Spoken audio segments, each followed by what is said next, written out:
I want a divorce. That's what she said flat, like reading from a shopping list. And then, without blinking, she slapped the papers down on the kitchen island like she was handing me a napkin. I was standing there in my old flannel pajama pants, still holding a mug of coffee I hadn't even tasted yet.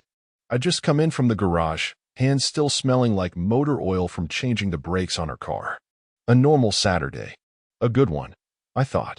Until that. Her voice was ice. Her expression? Contempt, almost amusement. She stood there in that new silky robe I hadn't seen before, makeup done, hair curled like she had somewhere important to be. Or someone. I've already signed, she said, crossing her arms under her chest like this was the last line of some power move. You just need to add your name and get out of my way. The words didn't land all at once.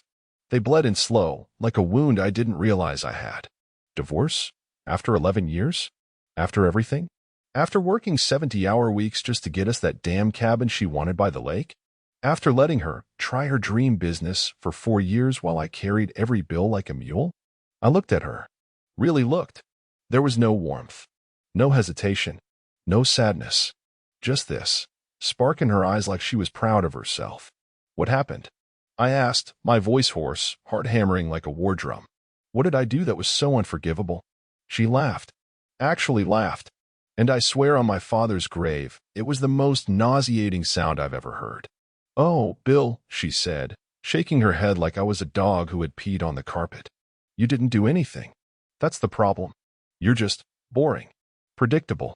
The same flannel pants, the same grocery list, the same routines. I want more out of life than just waiting to die in a mortgage. It hit like a punch. My chest went hollow. And what? I asked slowly. Exactly do you want instead? She smirked, walking toward the front door, grabbing her designer purse that I paid for, slipping on her overpriced heels. Freedom. Excitement. A real man who doesn't talk about interest rates and tire rotations. I didn't even answer her. My eyes dropped back to the papers. Neatly typed. Prepared in advance. She'd had this ready. Probably for weeks. Months even. Hell, maybe that new robe wasn't the only thing new in her life.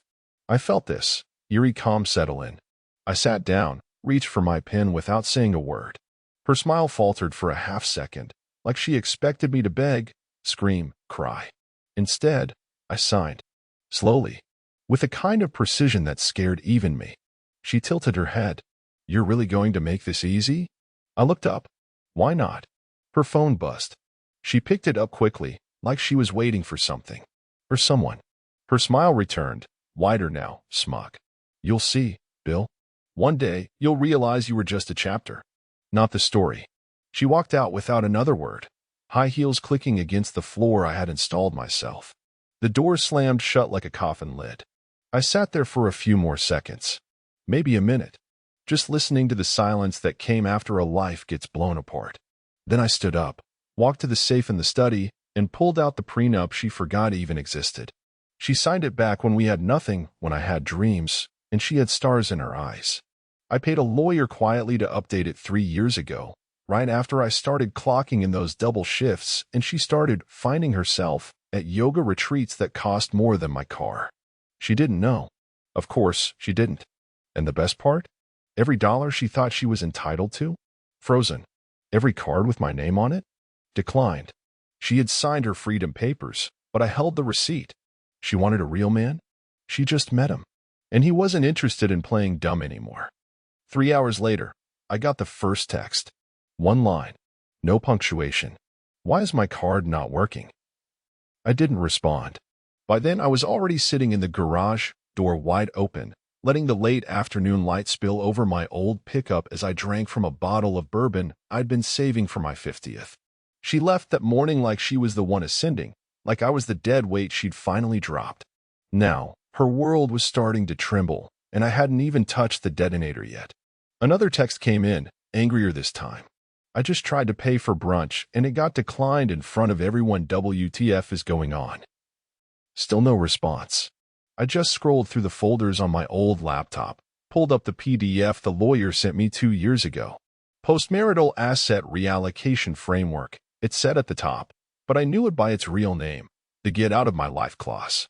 It was the prenup, revised, updated, and backed by a financial arrangement that funneled every ounce of sweat equity I dumped into this marriage into one airtight legal trap. Once she walked into willingly, all it needed was a triggering event. Like divorce. It was clean, elegant, even. The second her signature hit those papers this morning, the clause activated. Half the accounts froze, the joint credit lines closed, and every card she used that had my name on it, gone. Because guess what? All those years of overtime? I didn't just dump that money into her boutique crap or spa weekends. I funneled it into a separate fund, one billed in my name, guarded by a shell trust, and protected from her by the same legal system she thought would let her walk away with half. She had no idea, because she never cared to ask. My phone buzzed again. I let it sit. I wasn't done. She made the first public appearance of her new life that day. At some overpriced brunch spot in Buckhead, the kind where mimosas cost more than a day's groceries and the influencers gather like vultures. She wanted to show off, parade her new freedom, her fresh start. Probably had her gaggle of girlfriends with her, Tina, with the fake tan and silicon ego, Marla, the one who's been divorced 3 times and thinks it makes her wise. But when the bill came and her platinum card was declined, oh, I wish I could have seen her face. 10 minutes later, another message. Are you trying to humiliate me? I finally replied. No, just making sure you enjoy the freedom you asked for. She didn't like that. The phone rang. I let it buzz out. And then again, and again. I finally picked up on the 5th call. Said nothing. Just let her speak. You unbelievable piece of S*******. She screamed into the phone, voice already cracking. You froze everything. You can't do that. That's theft. No, it's not, I said calmly. You signed the contract, remember? 11 years ago. Then again, 2 years ago, when I revised it. You were too busy planning yoga trips and Instagramming your breakfast to read it. But you signed. And that, Jessica, was the moment you gave me the only thing I ever really wanted from you. Your signature. Dead silence. Bill, she finally said, and this time her voice dropped. Softer. Be reasonable. We can work something out. There it was. Not love. Not regret. Just survival. I had her cornered, and she knew it. You said I was boring, I said, repeating her line from this morning. Well, welcome to boring. Cold, calculated, contractual. She hung up. No goodbye. No apology. Just a click. I leaned back in the old metal chair and stared at the ceiling of the garage, letting the weight of it all settle in. I should have felt victorious. Triumphant, even. But all I felt was tired.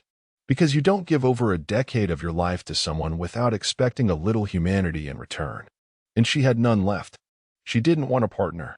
She wanted an investor with benefits. And I had just pulled every sin out of her fantasy startup. Let her pitch her new life to someone else. I'm off the board. That night, around 11, she showed up at the house. Not a knock. Not a ring. Just headlights washing across the driveway, the sound of tires crunching gravel, and then silence. I stood in the kitchen, barefoot, sipping what was left of the bourbon, watching her silhouette move up the walk like a ghost who didn't know it was already dead. She was dressed for war, or maybe for seduction, hard to tell anymore with her. Tight jeans, heels, blouse unbuttoned just enough to remind me she still knew how to turn heads. I didn't move, didn't flinch. I just let her walk in like she still lived there. Bill, she said, her voice suddenly soft, like honey with a razor in it. Can we talk? I gave her one slow nod and pulled out a chair at the table. The same one she used to sit at when she told me about her dreams, her fears, her business plans that I paid for and pretended would work. She sat across from me, placed her purse on the table like it was some kind of offering, and folded her hands. There was no rage this time. No dramatic gestures. Just this tight little fake smile, like she was rehearsing for a part she didn't believe in. I didn't mean to hurt you, she began, eyes wide, too wide. I needed something more. I felt like I was suffocating in this life. You don't understand what it's like being married to someone who never changes. I stared at her, really stared.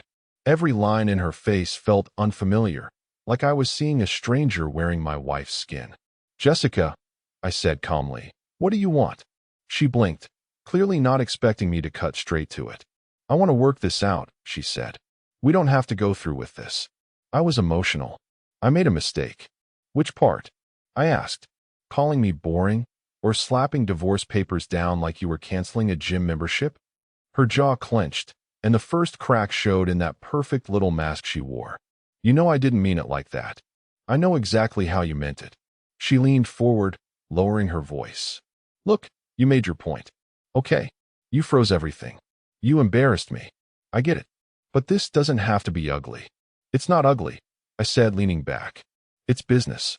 You wanted freedom. This is what it costs. That's when the real Jessica came back. The mask slipped, and her mouth twisted into that sneer I knew all too well. You think you're so clever, don't you? With your spreadsheets and secret accounts and legal tricks. You think that makes you a man. I didn't even blink. No, I said. Being a man was working every holiday while you slept in. Being a man was saying yes every time you wanted to find yourself. Being a man was putting up with the slow, quiet way you stopped respecting me. But this is just me finally saying no. She stood suddenly, chair scraping hard against the floor. You think you can punish me for wanting more? You punished yourself, I said, standing too. You burned down the house, and now you're mad there's no roof left. Her eyes were wild now, desperate. She was realizing it wasn't a game anymore, that she couldn't charm her way out, couldn't flash a smile and reset the board. You'll regret this, she hissed. I already regret the last 5 years, I replied. She grabbed her purse, stormed toward the door, but paused at the threshold. Her back was stiff, her pride still trying to hold her upright. Then she turned her head just slightly. I'll talk to a lawyer, she said. There's got to be something I can do. You do that, I said, walking back to the kitchen. Just make sure you read the prenup this time. She left, slammed the door so hard a picture frame fell from the wall. The one from our honeymoon. Hawaii. I stared at it for a long time. The crack across the glass split us right down the middle, me on one side, her on the other. I didn't pick it up. Let it stay broken, just like us. By Monday morning, the war had gone public. I woke up to texts from mutual friends, blinking blearily at my phone while the coffee brewed. A string of vague, uncomfortable messages like, Hey man, just saw Jess's post. You okay? Didn't know you guys were having trouble. If you want to talk, I'm around. That last part, was that about you? I already knew what had happened before I opened the app. Jessica had posted a photo of herself in some cafe, hair perfect, nails done, fake smile plastered on. But the caption? That was the poison. Sometimes you outgrow people who don't grow at all. Grateful to finally choose myself over routine, over cold calculations, over silent disappointments. Here's the new beginning sunrise dizzy #freedom, #rebirth, #self-love. I nearly spit my coffee across the counter. Cold calculations? Silent disappointments? Was that what she called 11 years of keeping a roof over her head while she searched for her purpose? The comments section was worse. Her little circle of enablers were in full swing. So proud of you. It's never easy walking away from dead energy. Why Queen leave the spreadsheets and upgrade to champagne? I scrolled past them all. Didn't reply. Didn't post. I just watched it all burn quietly. Because I knew what was coming next. She thought this was her moment, her social media resurrection. Jessica, the phoenix, rising from the ashes of the dull man who dimmed her light. What she didn't expect. That her phoenix nest was financed by my sweat. And the fire she started was about to burn right through her filters. By noon, her third card bounced. I know because she tried to use it to pay for her hotel room. She'd already moved out of our house, her choice, but clearly assumed the comfort would follow her. Except her comfort was built on foundations I laid, and now I was done patching her roof while she threw rocks at mine. She called. I let it ring. Then she called from a different number. I answered. Bill, she started, her voice strained, sharp-edged like a smile stretched too far. I need you to explain something to me.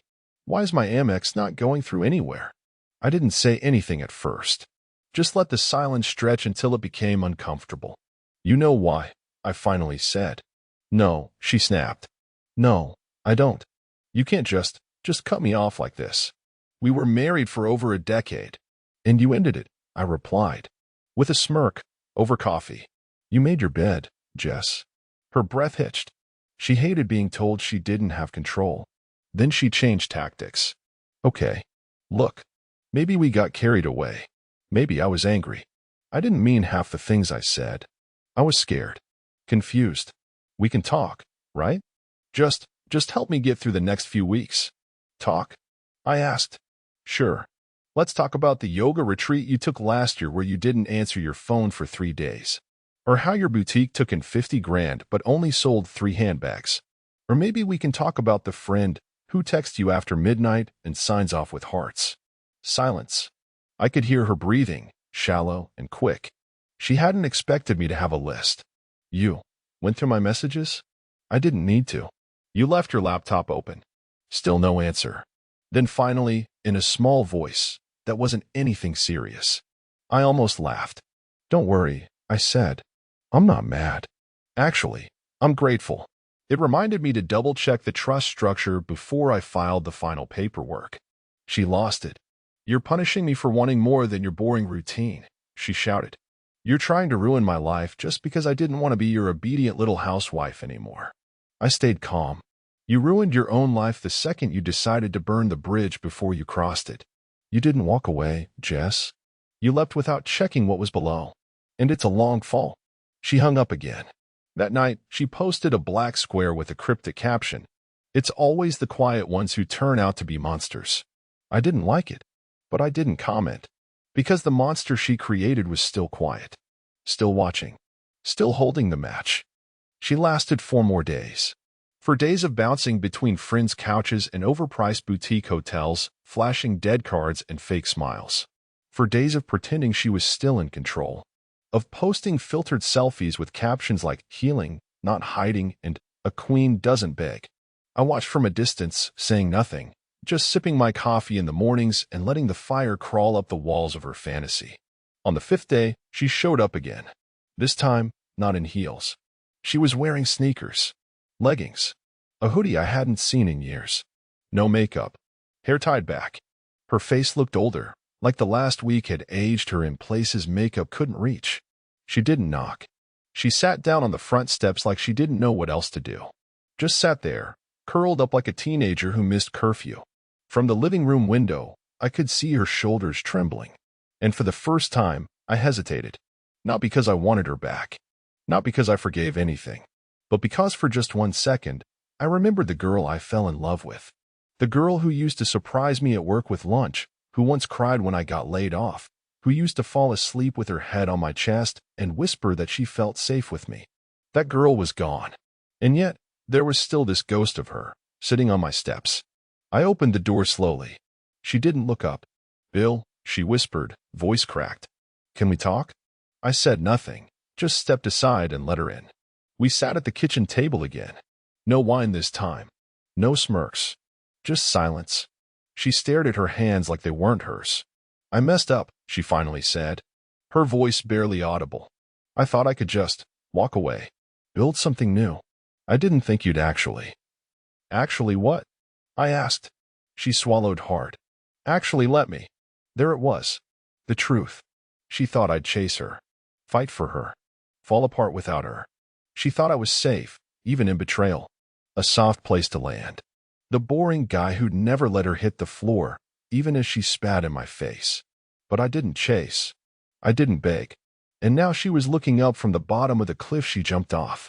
You didn't just walk away, Jess, I said.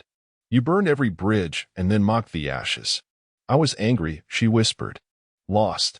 I didn't know how to say what I needed. No, I said. You knew exactly what to say.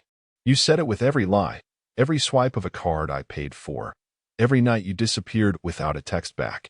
Tears slid down her cheeks. Quietly. No drama. Then she reached into her purse, her last expensive one. I recognized it, and pulled out an envelope. Thick. She pushed it across the table toward me. What's this? I asked. My attempt at peace, she said. It's everything. Passwords. Access codes. I canceled the accounts I opened last year. Closed the boutique site. Sold the inventory. You were right. I couldn't keep it afloat without you. I opened the envelope and glanced through the contents. It was thorough. Surprisingly so. But I didn't feel vindicated. I felt exhausted. Why now? I asked.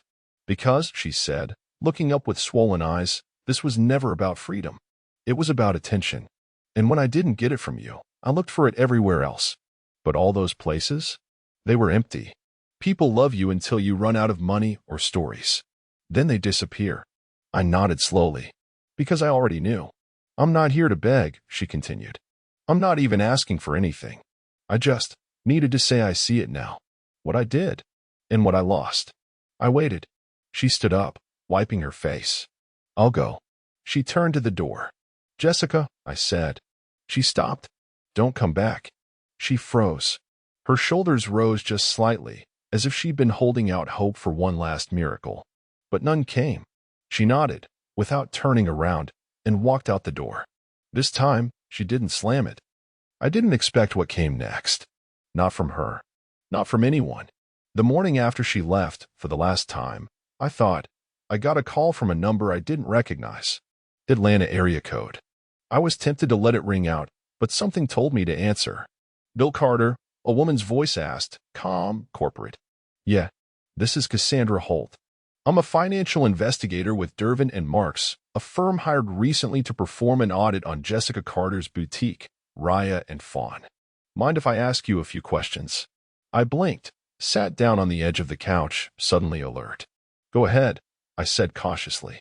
Are you aware of any loans, grants, or silent partners associated with the boutique? I laughed, dry and low. Yeah, me. About 98% of it. That's consistent with what we found. Mr. Carter, the reason I'm calling is because certain transactions and filings under your wife's name, some involving your personal tax information, have raised red flags. We'd like your cooperation to clear a few things up. And just like that, it shifted. This wasn't just about broken trust anymore. This wasn't about sneers and hashtags. This was deeper, dirtier. What kind of transactions? I asked. She hesitated, as if checking how much she could say. There are invoices submitted under your LLC's name. Payments logged as consulting fees. One account was used to secure a grant for women-owned startups, with documentation that claimed you'd given up your controlling interest in the business. My stomach turned. I never signed anything like that. I didn't think so, she said. But someone did. That night, I dug through my old files. All the business receipts. The credit card statements. I hadn't looked at most of it in months. Back when she was rebranding the boutique and telling me not to worry about the back end. That it was all handled. Buried in a folder was a contract. With my signature. Only, it wasn't. It was close. Too close. But I knew my hand. And this wasn't it. She forged me. She'd used a digital signature stamp. One I made years ago for signing invoices fast. She must have copied it, saved it, and used it to file business changes I never authorized. My face went cold. Numb. She hadn't just wanted out. She wanted out and a cushion. I called my lawyer at 9 a.m. the next morning. Told him everything. Forwarded the documents. Within an hour, he confirmed what I feared. If I hadn't caught this, I'd be liable for tax fraud. Misuse of grant money. Worse if it went federal. She used you like a ghost investor, he said. And the worst part is, if this had surfaced after the divorce finalized, you'd have no recourse. She could walk away clean. I was shaking. Not with rage. With something colder. Something surgical. She hadn't just betrayed me emotionally. She'd weaponized my trust. My name. My identity. And now? She was pretending to be a victim online. That night, I made a call. Not to her. To her father. He picked up on the second ring. Bill? Everything okay? I didn't waste time. I think you'd better sit down, Robert. Over the next 15 minutes, I laid it out. The boutique. The fake contracts. The grant under forged documents. Every detail, plain and clean. He didn't interrupt. Not once. When I finished, he let out a breath like he'd been holding it the entire time. Jesus Christ, he whispered. I knew she'd gotten lost. I didn't know she'd gone this far. She's going to get audited, I said. If she doesn't fix this, soon, it won't be a slap on the wrist. It'll be prison time. There was a pause. Then, can you give me 72 hours? Don't report anything yet. Let me try to get through to her. I wasn't sure why I agreed. Maybe part of me wanted to believe someone still could. But that 72-hour clock? It started ticking right then. And I already knew how it would end. Robert showed up the next day. No call. No warning. Just his black Chevy pulling into my driveway at noon, same way he had years ago when he helped me patch the roof after that early spring storm. Except this time, he didn't bring a toolbox. Just a worn leather folder, a face carved out of guilt, and a six-pack of beer I recognized from our old poker nights. He knocked once and waited. I opened the door without a word. He stepped in, looked around like the house itself had changed. "She said you gutted the guest room," he muttered. "I turned it into an office," I replied. He nodded slowly. "Always said you needed one."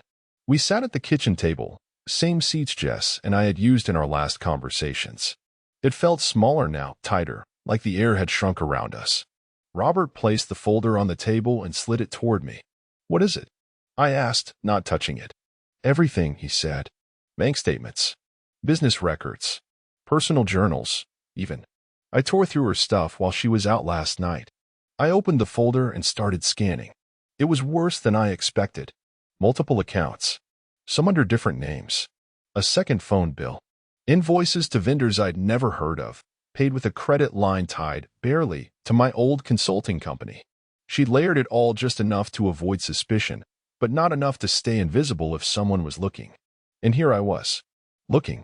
"She started it over a year ago," Robert said, rubbing his hands together like he was trying to scrub the guilt off. "Said she needed backup income. But then it turned into something else. Obsession. Secrecy. When I asked questions, she got nasty. Cold. Like I wasn't her father anymore, just a nosy neighbor." "You didn't think to warn me?" "I didn't think she'd drag you into it," he said, voice cracking. "I thought she was just lost. Grieving. You know, the miscarriage, she never really talked to anyone after that." I froze. That hadn't come up in years. We lost the baby 6 summers ago. 8 weeks in. I held her when she cried. Called off my entire work week just to be with her. She said she wanted time, space. I gave it. I gave everything. And she used that as the foundation for lies. "Robert," I said slowly, "do you think she planned this?" "All of it." He looked down, picked at the label on his beer. "She's not the same girl you married, Bill. Somewhere along the way, something broke. I'm not saying she was right. Hell, I'm not even saying she's sane. But I think, I think she planned it the day she decided your loyalty was something she could leverage, not cherish." We sat in silence for a while, long enough for the beer to go warm. Then Robert leaned in. "She's staying at my place. She doesn't know I talked to you. She still thinks you're too passive to report her." I nodded. "She always did mistake quiet for a week." He gave me a long look. "Are you going to press charges?" I didn't answer right away. Because here was the thing, if I did, I'd win. Legally. Publicly. She'd be exposed. Humiliated. Maybe even jailed. Her fake, new beginning would implode under the weight of her own ego. But the part of me that had once loved her, the part that built a life with her, bought her dream house, held her hand at that ultrasound appointment before we heard silence instead of a heartbeat, that part wasn't screaming for revenge. It was waiting for justice. I stood and walked to the counter, picked up the manila envelope she'd left during her last visit. Her little peace offering. It was still unopened. I dropped it on top of Robert's folder. "She has 48 hours, I said. "To do what?" "To confess. Publicly. To return what she stole. To make it right. And if she doesn't?" I met his eyes, calm, certain. Then I stopped waiting. Jessica didn't come clean. Not after 48 hours. Not after 72. Not even after her own father sat her down with printouts, screenshots, bank logs, and quiet fury vibrating through his clenched jaw. She deflected. She cried. She called it exaggerated, misunderstood, complicated. And then, just like that, she vanished. No calls. No texts. Her social media went dark. No brunch selfies. No vague queen quotes about healing and fire and rebirth. Her boutique site went offline the next morning. When I checked her personal email, still logged in on the old MacBook she left behind, there were 2 recent flight confirmations to Arizona. One way. She ran. And that's when I stopped hesitating. By Friday morning, I walked into my lawyer's office and dropped everything: Robert's folder, the forged signatures, the grant paperwork, the boutique records, and my affidavit. He took one look at the pile and said, "This is going to get loud." "Let it," I said. By Monday, she had an IRS flag on her account. By Tuesday, her boutique's grant provider issued a formal inquiry, fraud investigation pending. By Wednesday, a sheriff's deputy served her with a civil suit filed through my LLC, demanding restitution for the stolen consulting funds she'd funneled through fake invoices. She tried to call me that night. I let it go to voicemail. Then she tried her sister. Then my cousin. Then Robert again. He called me, voice low and tired, and said she's staying with some college friend in Scottsdale. Says she's scared. She should be, I said, but not of me. Because what she didn't understand, what she never understood, was that I wasn't out for revenge. I didn't want to ruin her for the sake of ruining her. I just wanted truth. And she had spent so long warping it, dressing up selfishness as growth, betrayal as liberation, that the only way to restore balance was to strip everything down to cold, unrelenting fact. But facts hurt more than insults. And by the end of the week, they caught up with her. Robert called again on Friday. She's coming back, he said. Flying in tomorrow. Wants to talk. I didn't ask why. Because I already knew. She wasn't flying in to apologize. She was flying in to beg. The money was gone. Her fake success dried up the moment it stopped being subsidized by my hours, my sweat, my name. Her followers had moved on because internet sympathy doesn't pay the bills. And the new men? The ones she was supposed to upgrade to? They didn't stick around once the gloss wore off. She came back because there was nowhere else to go. Saturday morning, she stood outside my front door again. Same driveway, same porch, but not the same woman, not even close. She was thinner, paler. The arrogance had melted off her like cheap paint in the sun. She wore no makeup, no designer jacket, just jeans and a wrinkled gray hoodie with a coffee stain on the sleeve. She knocked. Once, twice, then a pause. I opened the door. Her eyes searched mine like a drowning person scanning the horizon for land. Can I come in? She asked, her voice brittle. I stepped aside, said nothing. She walked in slowly, like she was entering a church or a courtroom. We didn't sit. She didn't ask.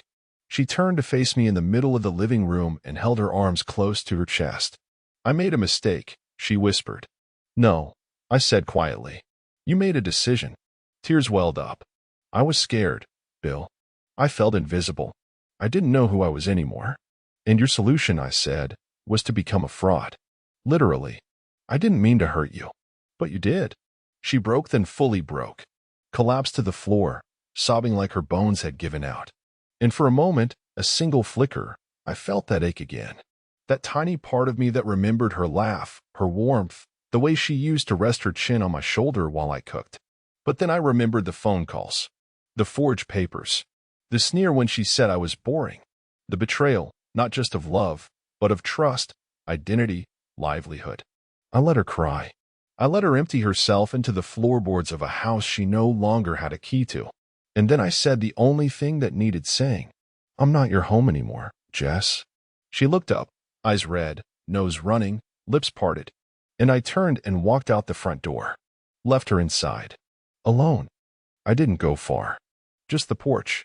I sat on that old wooden bench I built 5 years ago, back when we still talked about growing old here, about teaching our future kids how to ride bikes in the driveway. I remember sanding that bench down late into the night, her sitting on the steps behind me, humming some songs she'd loved back then. Funny how the things you make with love become monuments to pain when the person beside you chooses destruction. Inside, I could hear her sobs echoing through the walls. Muffled, sharp, broken. But I didn't go back in. Not this time. The old me would've. The man who made excuses for her moods. Who shouldered the blame every time she got bored or bitter or needed someone to lash out at. The man who believed loving her enough would fix it all.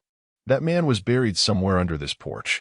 Next to the pile of overtime hours, canceled vacations, quiet dinners, and everything else I'd sacrificed while she chipped away at us like we were drywall in her way. I let her cry. She stayed in there for over an hour. Eventually, the front door creaked open behind me. I didn't turn around. She stood there, silent. Then she said, "Do you remember the night you took me to that jazz club in Macon? The one with the piano player who sang off-key but made everyone cry anyway?" I said nothing. I told you I felt like I'd finally found home. Still, I didn't answer. Was I lying back then? I finally turned. Her eyes were raw. Her arms wrapped around herself like she was freezing despite the warmth of spring. "No," I said. "You weren't lying.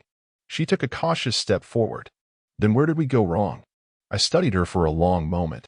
And then I said, we didn't. You did. She flinched like I'd hit her. You wanted more, Jess. You wanted excitement. You wanted attention.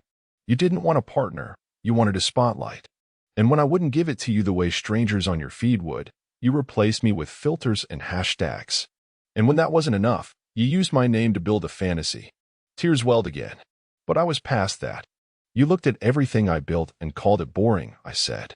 So I gave you what you wanted. Emptiness. She walked over and sat beside me. Not too close. Like she knew not to. I know I can't fix it, she whispered. But I'll do whatever you need me to. I'll come clean. I'll make statements. I'll pay back what I can. Her voice cracked. I'll sign whatever you need me to. I turned to her slowly. Then start with this, I said. I reached into the envelope beside me and pulled out 2 papers. One was a notarized admission of misuse of funds from the boutique, clearing my name entirely. The other? A formal renunciation of any and all claims to spousal support or post-divorce assets. She stared at them. Her lip trembled. No lawyers, she asked. No lawyers. She took the pen. Signed both. Hands shaking. I stood, took the documents, and nodded once. Thank you. She stayed seated, wiping her cheeks. So what happens now? She asked. I looked out at the road. You rebuild your life, I said. But not here. Her voice was barely audible. And you? I smiled genuinely, for the first time in weeks. I already started. The next morning, she was gone. No note. No last tearful goodbye. Just the faintest trace of her perfume still clinging to the hallway, something floral and expensive and desperate. She left the key on the kitchen counter, right next to the spot where she once slapped the divorce papers down like she was dropping a mic. This time, there was no performance. Just silence. I sat at the table for a long time, staring at that key. Then I got up, walked it out to the garage, and dropped it in the toolbox. Buried it beneath wrenches and sockets and the old torque gun she never knew how to use. I wasn't throwing it away. I just didn't need it anymore. Just like I didn't need to rehearse the pain or rewatch the footage of who she used to be. It was over. But the echoes weren't. Not yet. I still had a few things left to do. I drove out to the county records office at 9 sharp, papers in hand, and filed everything. Her signed admissions. The withdrawal from our marital property claims. The closure of any future alimony negotiations. The clerk looked up at me after stamping the last page and said, That's rare. What is? I asked. Someone walking away this clean. Most folks drag the mess with them for years. I gave her a half smile. She dragged it long enough. That afternoon, I met with my accountant. We started the process of dissolving the Shell LLC she had used to filter payments. I moved all my consulting operations to a new firm, fresh start, clean title, separate bank accounts. I even picked a new logo. Something simple, just a tree with no leaves. I liked the honesty of it. Stark, but still alive. Then I did something I hadn't done in months. I made dinner. For myself. Nothing fancy, grilled salmon, some roasted vegetables, 1 glass of scotch. But I plated it, lit a candle, turned on some low music. It was quiet. Peaceful. Not lonely. Peaceful. And that's when the letter came. I found it the next morning, tucked into the mailbox with no return address, just my name scrawled in that looping script I used to find charming. I opened it slowly. It wasn't long. Barely a page. Bill. I know I lost the right to say most things. I know sorry doesn't stretch far enough. But I needed you to know that I've started therapy. Real therapy. Not a yoga retreat. Not a podcast. A real human being who doesn't let me get away with bulls asterisk asterisk asterisk. I'm in a shared apartment in Tempe. I work at a grocery store now. No filters, no boutique, no applause. I walked away from every version of myself I created to survive. I hope someday you can forget me enough to remember who you were before me. Jay. I folded the letter neatly, put it in the drawer with the prenup, the receipts, the case files. Then I locked the drawer and slid the key into my pocket. She had walked out of my life twice, but only now did I truly feel her absence. And to my surprise, it didn't hurt. 3 weeks passed. Not a single call. No more letters. No more cryptic Instagram posts from across the country. It was like she had finally taken her mess and disappeared with it. And in her silence, I started to hear things I hadn't heard in years. The sound of my own peace. The garage stopped being a graveyard for unfinished chores and turned into a workshop again. I started building a bench for the backyard, oak and steel, sharp lines, solid weight. Something that didn't creak under pressure. Something that stayed exactly where you left it. Neighbors began waving again. Funny how people treat you like the plague when your personal life spills out in whispers and headlines. But the minute the smoke clears, they act like they never saw it. I didn't mind. I wasn't doing it for them. This time, everything I did was for me. I started waking up earlier. I stopped checking her socials. I cleaned out the closet, packed her leftover clothes into donation bags. Every scarf, every designer coat, every shoe she insisted she couldn't live without but hadn't touched in over a year. I found her wedding dress, still sealed in its white zippered bag, untouched, clean, a symbol wrapped in plastic. I didn't donate it. I burned it, not out of spite, not even anger, but because some things are too soaked in memory to give away. That dress had been worn once and then left to hang, like some relic of a story she'd outgrown, a performance she abandoned. I tossed it into the fire pit out back and watched the layers collapse into smoke. By the time the sun dipped low and the sky turned copper, only ash remained. The next morning, I got a call. Unknown number. Local. Bill Carter, a deep voice asked. Yes. This is Detective Langston, Forsyth County. I'm calling about a matter involving Jessica Carter. I stiffened, heart climbing. Is she okay? She's fine. No harm done, he said. But we need you to come down and verify a few things. She listed you as a primary financial witness in an active fraud case. My fingers clenched around the phone. She what? She submitted a statement, Langston said. Confession, really. Named herself, named a few former vendors, said you were an unknowing participant. She provided bank records, IP logs, even flagged where she forged your signature. Said she didn't want you dragged into it. I sat down. Slowly. Is this real? I asked. Yes, sir. Looks like she's turning the whole thing in. We already have the feds looped in. But she was clear, you're out. She's taking the weight. I closed my eyes. Let the words settle. Thank you, I said. I'll come in. I hung up. Sat there in the kitchen, same spot where she first told me she was done. The difference now? I wasn't. The last embers of whatever bound us were dying in someone else's hands. The government would take it from here. I stepped outside. Breathed in the sharp scent of spring pollen and fresh lumber. My backyard bench was half finished, just the frame bolted together, waiting for the slats. I picked up my drill and got back to work. 2 months later, I got the final letter. Certified mail. Government seal. It arrived in a stiff white envelope with a barcode sticker and a receipt that needed my signature. I already knew what it was before I opened it. Case closed. Jessica Carter formally charged, processed, and sentenced to 18 months in a minimum security facility, with the possibility of early release after 10. Full restitution ordered. Fraud admitted, documented, and filed into the eternal archive of public record. I read the letter 3 times. The first time like a man reading his own autopsy report. The second time like a contractor inspecting a foundation after a hurricane. The third time, like a survivor. No more hearings. No more waiting. No more limbo. The house was finally quiet.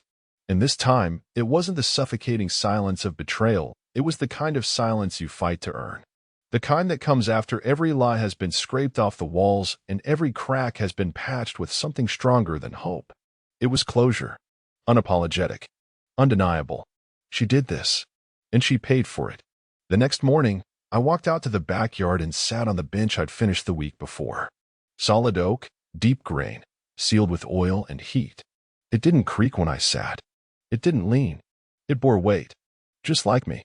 That same day, I finally updated my status at the county office. Divorced. A small checkbox. But when the clerk handed me the final stamped paper, I felt a physical shift inside. Like someone had turned off a machine that had been buzzing in the background of my body for over a decade. For the first time in years, I wasn't carrying someone else's dead weight. I was just me. And you know what? I liked who I found waiting underneath all that wreckage. I went home, made dinner, steak, medium rare, with a side of roasted carrots and mashed potatoes. Poured a glass of bourbon. sat down at the table, and smiled.